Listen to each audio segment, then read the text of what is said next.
Bonjour à tous, j'espère que vous allez bien. Aujourd'hui, je vais analyser une partie que j'ai faite en compétition officielle. C'était un tournoi rapide. Donc c'est un tournoi dans une cadence 15 minutes plus 3 secondes d'incrément. Donc c'est un format rapide, mais qui je trouve quand même laisse le temps de pouvoir avoir des parties de qualité. Il y a une bonne réflexion qu'on peut avoir durant ces 15 minutes avec un incrément de 3 secondes, c'est assez intéressant. C'est un tournoi qui se faisait sur 5 rondes de 20 h à minuit.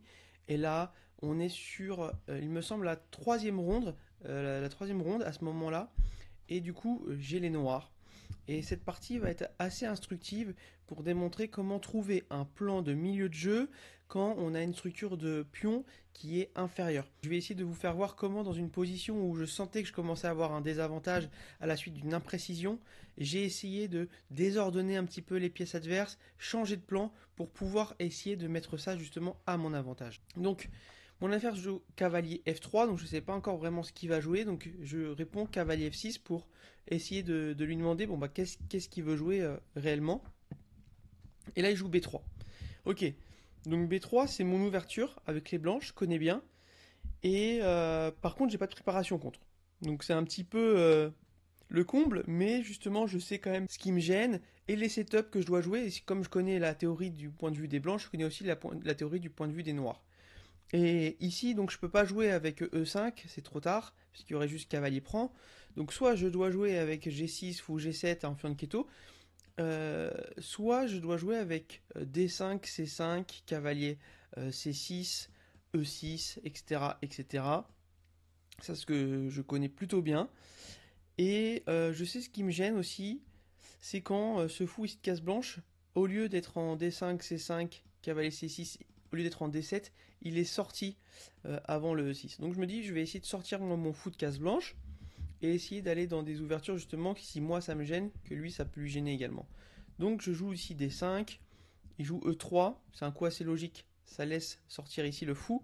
Et en général, avec l'ouverture Larsen, on va jouer ici fou B2.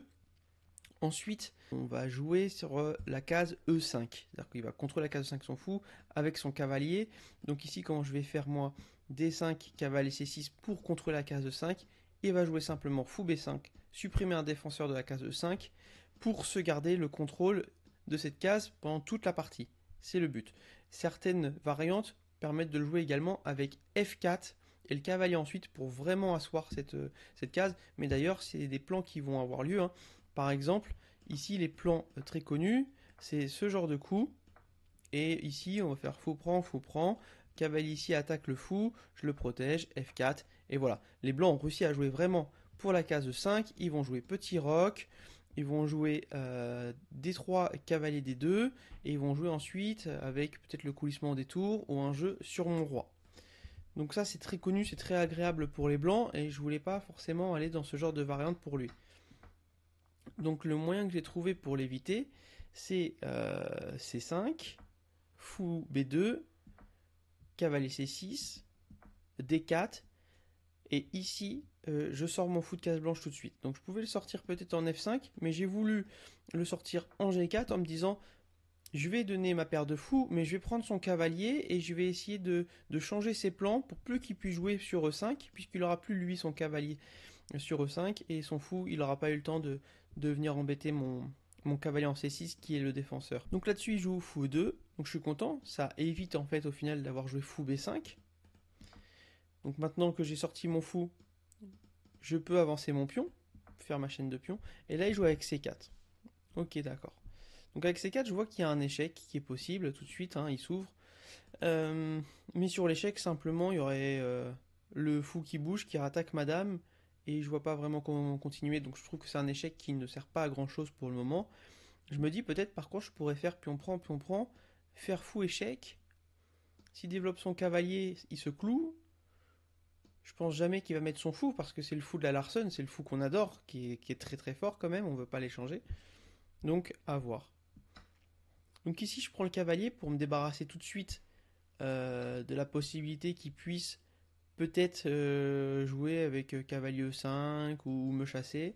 Je vais le prendre tout de suite. Comme ça, il a plus son cavalier sur E5. Là, je prends une fois. Et maintenant, je délivre mon fou échec. Je me développe à tempo. Je vais pouvoir petit roc. Et puis jouer la tour ici en C8. Et voir comment continuer. Et là, premier coup qui me surprend quand même de la part de mon adversaire, c'est qu'il joue fou C3. Alors je m'attendais peut-être à un coup comme cavalier D2, je pense, qui est plutôt bien avec petit roc, le fou qui a toujours son action. Mais ici il fait fou C3, et je me demande si je dois petit roc le laisser prendre et avoir mon cavalier ici. Je me demande si je dois jouer dame A5 pour accentuer la pression. Il y aurait fou prend, dame échec, dame ici, dame prend, cavalier prend. Je vois pas vraiment de position intéressante pour moi. Donc au final, j'ai voulu simplifier les choses. On est dans une partie rapide quand même. Donc je vais pas réfléchir à tous les tenants et les aboutissants. Son fou, il est quand même assez bon. Moi, je viens de le développer et je vais prendre son fou même si ça développe son cavalier. Et ici, je commence à hésiter entre petit roc ou la prise du pion. Ok, j'ai joué petit roc. Ok, c'est ici qu'il fallait qu'il petit roc, je crois, parce que sur pion prend. Par exemple, imaginons fou prend, je peux faire cavalier prend parce que sur cavalier prend, j'ai dame échec. Et je récupère le cavalier. Ça, j'avais vu. Et du coup, s'il prend du cavalier, je fais la même chose. Cavalier prend, fou prend, dame échec. Et je récupère le fou. Donc ça, c'est ce que j'avais vu, en fait. C'est à ce moment-là. Et je me suis dit, bon, bah du coup, il faut qu'il petit roc. Donc ça, il n'est pas tombé dedans. Il a petit roc. Je crois qu'il l'a vu parce qu'il a failli prendre le pion, d'ailleurs. Et donc à ce moment-là, je me dis, ok, maintenant, il va peut-être me menacer de prendre le pion parce que j'ai plus dame échec. Pion prend, pion prend. Cavalier prend, cavalier prend. Et si je fais dame prend, il y a fou prend. Donc là, il gagne le pion. Donc je me dis qu'il faut que je me débarrasse de ce pion. Et c'est là que je fais ma première imprécision. Je prends le pion en me disant qu'il va reprendre ici, et en me disant que moi je vais gagner ce pion. Mais en fait, là il joue assez bien, et j'avais pas vu ce coup, c'est qu'il fait fou prend cavalier intermédiaire. Ce qui fait que maintenant, j'ai pas d'autre choix que de reprendre. Je regardais quand même des coups comme dame C7, mais son fou repart, et puis au final j'ai perdu une pièce. Donc je peux pas me permettre. Et je peux pas attaquer ici le cavalier. Enfin, il y aura juste simplement un coup qui va le défendre. Et puis au final, il va falloir que je prenne quand même ce fou. Et j'aurai quand même ces deux pions qui sont assez mauvais. Donc je dois reprendre ce fou. Et au final, il a réussi à déstructurer ma structure de pions. Maintenant, j'ai trois îlots de pions. Lui aussi, sauf qu'il a deux pions centraux qui sont assez bons. Et moi, j'ai un pion qui est assez seul, assez faible ici. Donc j'ai une moins bonne structure de pions. On va dire que le petit avantage que j'ai et ce que je peux essayer d'avoir, c'est que ce pion ici, euh, ça peut être une faiblesse. D'accord. Il n'arrivera jamais à pousser parce que je contrôle vraiment trop pour l'instant. Donc ça sera toujours soit un pion arriéré, soit une faiblesse que je vais pouvoir essayer d'appuyer en triplant par exemple les tours. Mais à ce moment-là, je me vois sur un autre plan. Je me dis ok, j'ai une structure de pion qui est assez moins bonne. Si j'échange tout, c'est moi qui vais subir tout du long. Comment je peux faire ici dans cette position, sachant que je suis selon moi légèrement moins bien. Donc bon, l'ordi là il met moins 0,3, mais moi dans cette position j'ai l'impression que j'ai fait une mauvaise opération, qu'il a bien joué, que j'ai une moins bonne structure de pion, que je vais subir. Alors je me dis, il faut que je joue l'initiative. Il faut que je joue l'attaque pour essayer de désorganiser ses pièces et que ça soit moins simple pour lui. Donc les plans que je vois, c'est de me dire, ok, il faut que j'arrive à activer ma dame, à jouer cavalier G4, à taper sur son roi et à créer des affaiblissements. Cavalier G4 pour l'instant je peux pas parce qu'il y a dame prend. Alors je me dis est-ce que j'ai pas H5 pour cavalier G4 pour pouvoir le positionner. Et dame H4. Et s'il fait H3, je peux peut-être simplement revenir avec mon cavalier et j'ai fait un affaiblissement. Je sais pas ce que ça peut donner. La dame elle attaque toujours ici. Je peux avoir du jeu. Je me dis peut-être je vais faire H5, H4, H3 et essayer d'abîmer son roi. Peut-être que sur Peut-être que si j'arrive à faire cavalier G4, peut-être que je peux faire F5 aussi. Avec la tour en F6, que je vais coulisser quelque part, et la dame, et créer du jeu. En tout cas, j'essaie de trouver un plan comme ça, pour dire que, ok, il faut que je compense le fait que j'ai une moins bonne structure de pion. Et du coup, ce que je trouve, c'est dame D6. Dame D6, je peux préparer un doublement de tour pour accentuer la pression. C'est le plan qu'il va penser que je vais faire. Mais en fait, dame D6, c'est pas pour ça. Dame D6, c'est parce que je tape déjà ici en H2, que si sa dame bouge, je vais pouvoir faire cavalier G4. D'accord, c'est des menaces qui sont futiles et facilement contrables, mais qui vont créer des affaiblissements. Donc par exemple, ici, il va devoir défendre avec G3 et peut-être que j'ai H5, H4. Ici, il joue du coup cavalier E2 pour essayer de surprotéger ce pion. Mais là, on voit bien qu'il n'y a plus la protection sur G4. Je pourrais peut-être faire cavalier G4, peut-être jouer H5, parce que sur cavalier G4, il y aurait cavalier G3. Donc ici, je vais jouer pour l'instant tour à D8. J'améliore mes pièces, je mets une pression sur le pion central et je joue la tour A pour laisser la tour F ici. On ne sait jamais si mon cavalier bouge de faire F4 et de coulisser celle-ci. Là, il avance, donc là, il se crée vraiment un pion arriéré. Et le fait qu'il ait bougé son cavalier, maintenant, ça me permet de venir en D5, bloquer son pion, bloquer la faiblesse, peut-être de tripler ensuite et d'essayer d'appuyer dessus. Et il y a toujours en vis-à-vis une dame derrière. Il faut toujours regarder les thèmes de dame prend C5, pion prend, tour prend dame. Pour l'instant, ça ne fonctionne pas, mais c'est toujours intéressant de regarder ça. Donc pour l'instant, je pense que C5 pour lui, ça a été une imprécision. Il veut échanger les dames, il veut aller dans une finale qui lui est légèrement supérieure. Il le sent, il a une bonne case pour son cavalier ici tout de même. Je refuse. Dame H5. Je mets les pièces vers son roi. Cavalier G3, je m'y attendais. Et là, je réfléchis entre deux coups, c'est Dame G5 ou Dame G6, sachant que je vais vouloir faire H5, H4. Donc je ne veux pas jouer en H6. Et je me dis simplement qu'en G5, je serai un peu plus libre. Si un jour je bouge mon cavalier, par exemple, il aura un peu plus de mobilité. Madame aura un peu plus de mobilité. Donc là, je joue Dame G5. Ok, tour A, D1. Je veux protéger le pion. Et là, je joue H5. Mon plan du coup est en marche. Je vais essayer de déstabiliser son roi avec H4, que le cavalier soit plus là.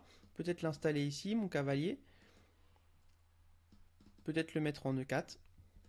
Peut-être faire H4, H3, créer une faiblesse et m'infiltrer sur les cases blanches.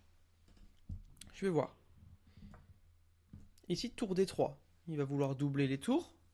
D'accord. Là, je joue tour D7. Alors l'idée, peut-être que je pouvais faire H4 tout de suite. Mais tour D7, je voulais éviter en fait Dame B7. Dame B7 qui attaque ce pion. Et si je fais tour D7, j'ai ce pion qui peut tomber. Et même si mon cavalier vient à bouger, ma tour serait plus protégée. Donc je voulais faire tour D7 pour ensuite faire tour D8, empêcher vraiment la dame de pouvoir venir, avoir amélioré mes pièces sur une pression et jouer à côté sur l'aile roi avec ma dame, mon cavalier et mon pion. Dame et cavalier qui est vraiment un bon tandem. Et là on se rend compte que sa dame du coup elle est assez loin du jeu pour l'instant et elle ne peut pas du tout profiter de l'infiltration sur l'aile dame. Donc après tour FD8, il a joué ici cavalier E2, à mon avis il voulait éviter peut-être H4. Et il ne peut pas non plus jouer des coups comme F4 parce que j'ai pion prend. Donc je pense qu'il veut jouer peut-être F4 et essayer de m'embêter ici madame en jouant ce cavalier.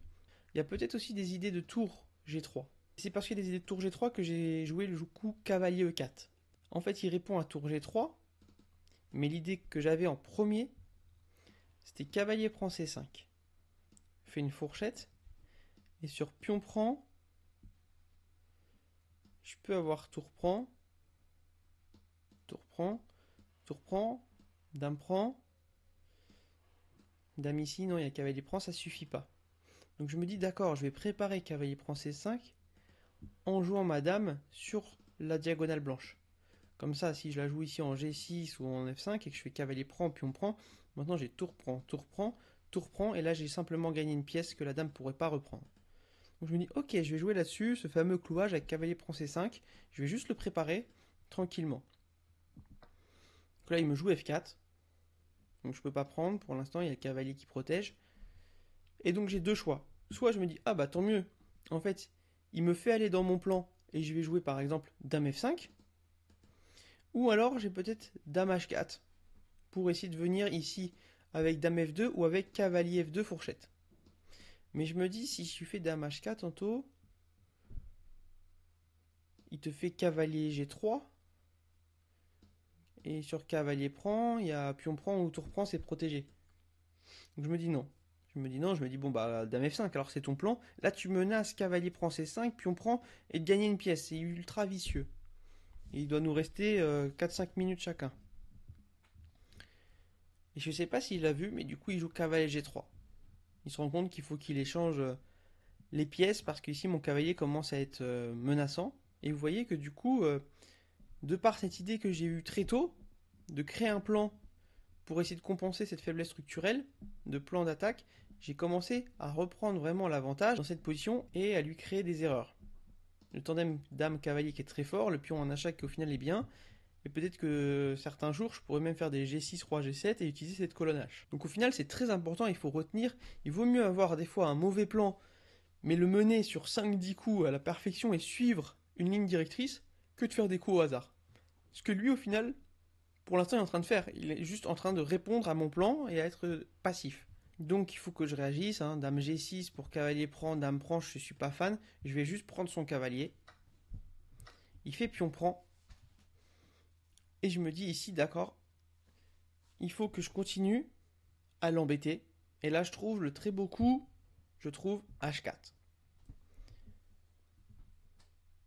L'idée, c'est que sur pion prend, j'ai pion prend ici. Et maintenant, j'ai la colonne H qui s'ouvre. Je pourrais faire G6, Roi G7, Tour H8 et essayer de créer du jeu. Il y a son pion là qui est d'ailleurs faible également. Et s'il fait rien, je menace de prendre et au final ensuite de prendre ce pion. Et il ne peut pas avancer parce que j'ai les deux pions qui sont en prise. Donc H4 assez joli.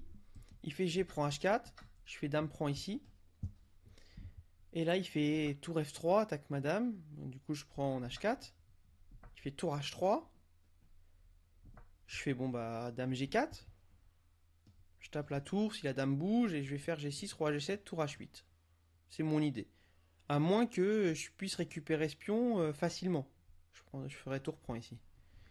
Parce que maintenant, j'ai 1, 2, 3, 4, 5 pions contre 1, 2, 3, 4 pions. Et je trouve que mes pièces sont mieux placées. Donc je suis quand même mieux là dans cette position. Là il fait tour G3, donc je peux pas prendre la tour parce qu'il y a dame prend. Donc je fais dame E4. Il fait tour E3, donc je vois qu'il a peur et qu'il veut faire la nulle. Donc je refuse la nulle parce que je trouve que j'ai une meilleure position. Je vais en D5. Maintenant sur dame prend, j'ai tour prend ici. Et sur tour défend, c'est lui qui a une position très passive et un coup thématique pour accentuer une pression sur un pion arriéré une fois qu'on a doublé nos tours. Ici c'est E5. La prise serait pas possible, je gagne la tour derrière. Et du coup ensuite je peux forcer la prise. Et j'aurai un pion passé. Donc ici il refuse l'échange des dames. Je me positionne en C4 pour mettre la pression ici sur ce pion. Là il joue tour D3. Et là je joue E5. Maintenant j'attaque ici cette tour 3 fois. C'est protégé qu'une fois. Donc il ne peut pas prendre. Je gagnerai simplement une pièce. D'accord. Donc ici, maintenant, je mets la pression une fois, deux fois, trois fois, quatre fois. Il le protège une fois, deux fois, trois fois. Il ne peut pas le reprotéger. J'ai réussi l'opération à regagner un pion. Il joue D5. Donc là, il a plus beaucoup de temps. Enfin, si, il a encore du temps. Il doit avoir 5 minutes. Et moi, j'ai 1 minute 30. Mais il commence à jouer sur mon rythme. C'est-à-dire qu'il joue comme s'il avait 1 minute. Ce qui est une grosse erreur d'ailleurs. Parce que lui, il avait le temps de réfléchir. Mais là, il jouait très très vite, à tempo. Alors que c'est moi qui étais dans cette situation. Donc ici, je prends le pion sans trop réfléchir. Tour prend, je reprends la tour. Il me délivre un échec intermédiaire. Je me dis que si je vais en achète, il n'y a pas trop d'autres échecs. Si, peut-être ici, d'accord. Mais je vais jouer G6 et il n'y a plus rien. Donc je vais là. Là, il prend la tour. Et ok, je fais ok, est-ce que je prends de la dame ou est-ce que je prends du pion? Donc là, je dois avoir 1 minute à peu près. Bon, je me dis, je prends du pion. Parce que le pion ici, je vais pouvoir le contrôler sur la colonne C. Et comme ça, j'ai deux pions passés liés. Là, il fait dame prend A7. Protège son pion. J'avance en D4. Il fait dame B6. Parce que s'il a avancé son pion, en fait, je le mangeais. Et lui, il pouvait rien manger. Donc en fait, il fait dame B6 pour pouvoir supporter l'avancée de son pion. Je joue D3. Il fait C6. Je fais D2. Je menace de faire promotion sur dame. Donc il n'a pas le temps d'avancer. Et là, il fait une grosse erreur. Il joue aussi très vite alors qu'il a encore 4 ou 5 minutes. Il joue dame E3. Mais là, j'ai juste promotion dame sur échec. Et puis il a abandonné. Dans cette position, j'envisageais encore roi H2, dame H4 échec, dame défend, dame prend, roi prend, et ensuite une continuation comme par exemple dame C2. Je récupère ici tous les pions, le pion passé, le dernier seul danger vraiment des blancs, et puis c'était gagnant. Donc voilà, cette partie, c'était pour illustrer un petit peu comment on peut choisir un plan en milieu de jeu, une fois sorti d'ouverture, une fois que on se trouve, en tout cas on ne l'était pas forcément, mais qu'on pense être dans une position légèrement défavorable, ben on peut essayer de jouer pour de l'initiative, on peut essayer de jouer du dynamisme, essayer de jouer sur le roi de manière intelligente en essayant de créer des plans pour essayer de créer voilà, des erreurs chez l'adversaire, créer des faiblesses pour pouvoir ensuite en profiter. Et cette partie, je trouve qu'elle l'illustre assez bien. Donc j'espère que ça vous a plu en tout cas, que ça vous donnera des idées dans vos parties. Et puis, ben, je vous dis à la prochaine pour une autre vidéo. Ciao, bonne journée à tous, salut.